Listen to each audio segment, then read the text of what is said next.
Welcome back, everyone. An Olympic gold medalist, a football coach, a professional football player, a Hollywood stuntman, a member of the Texas Hall of Fame, all amazing accomplishments in and of themselves. But all of those titles describe our next guest.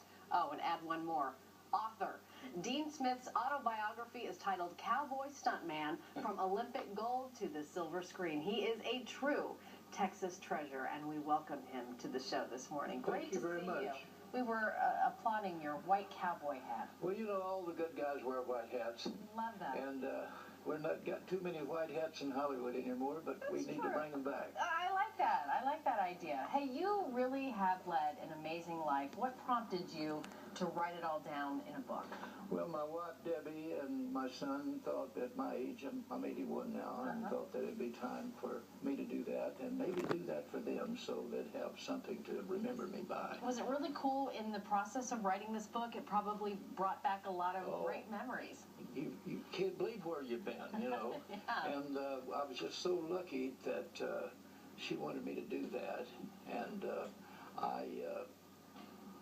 I'm very pleased with my book. That's great. I'm sure people are going to get a kick out of reading it as well. You start off with the 1952 Olympics, in which you won a gold medal for that 400-meter relay. What was that like? Well, it was pretty exciting. There was about 80,000 or 90,000 people there in Helsinki that day. Six-lane track. It was kind of wet and damp. And I'm the leadoff guy to run against the Russians. Look at you there. And I had a lot of pressure on me, and since I started for the University of Texas on all their relay team, they put me there, and we won that thing, and that was great to come back to Texas with an Olympic gold medal. I'm sure it was unbelievable, and I'm curious, where do you keep your gold medal these days? In the First National Bank there in Breckenridge, Texas. Really? Yeah. It's stored away. Do you ever go and kind of check it out every once in a while? I've got a few other things in there, too. I'm sure you do. And then after that, you went to become a professional football player after the Olympics. That's kind of random. I signed with the Los Angeles Rams in 1957 for $4,200. Oh. Now, I was the fastest man that year in the National Football League, but I was also the smallest. But in the back of my mind, I wanted to get in the movies, and I thought if somebody saw how fast and how I could jump, that they'd put me in the movies. So one good thing led to another. I had met a guy named Jim Bumgarner who had changed his name to James Garner. James Garner got me in the movies, and I was very fortunate that I got to, through Bob Mathias, who I was on the 52 Olympic team, he introduced me to all the Waynes, John Wayne and Michael and Patrick, and I've been friends with them for over 50 years. How close were you, especially I was just about as close to them as I am to you right now. But anyway, they have always been such good friends, and we paralleled, well, I'm 81 and a half. I've known them since I was about 23 or 4.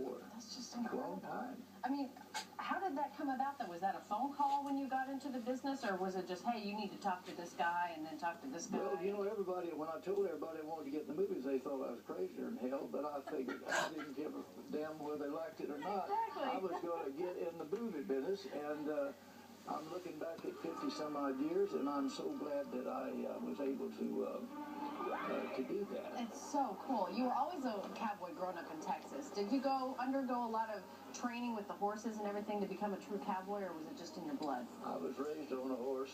There you I could ride, run, and jump with anybody. Yeah. And when I got to Hollywood, it was a pretty natural thing. I really wanted to be like Roy and Gene, but I couldn't sing.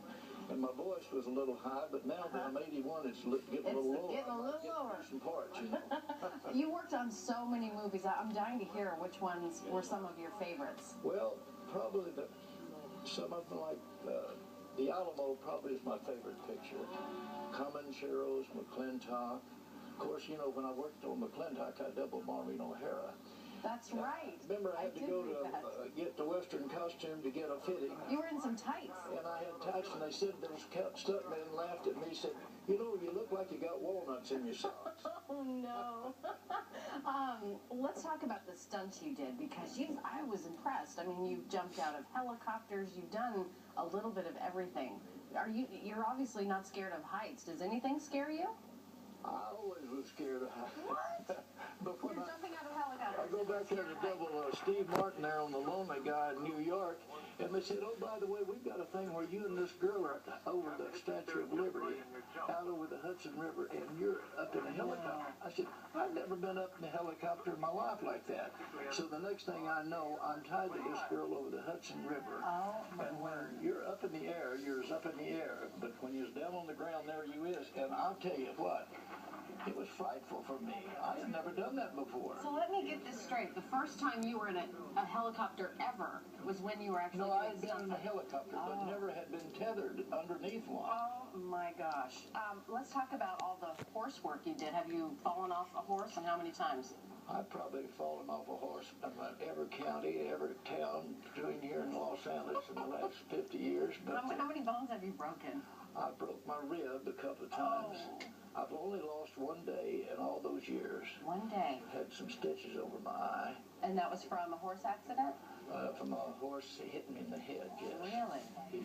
I was trying to get in some water, and he slammed his head up and hit me over the eye. What do you think of the stunts performed today?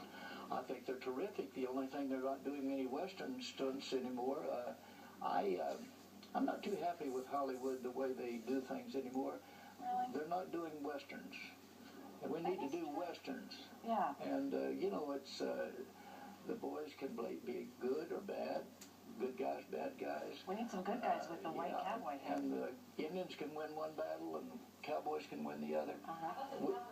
Cowgirls. And the Cowgirls, absolutely. Right, Andy. Yes, sirree. Is it true that you taught Goldie Hawn how to talk Texan? I sure did. How does one teach another to talk Texan? Well, you just got to get over and look her right straight down and said, you got to talk like a Texan now. No, Remember talk what like I just Texan. told you. I like to say ham with 2 syllables. That's it. Ham. Ham. Yeah. Is there anything else that has 2 syllables? Well, I don't know. There probably is, but I'm not going to quote it out I here. like that. I love it. You got to watch what's it. My mom always told me, you better stop and think before you speak. Family television now. What did it mean to you, though, seriously, to be inducted into the Texas Cowboy Hall of Fame?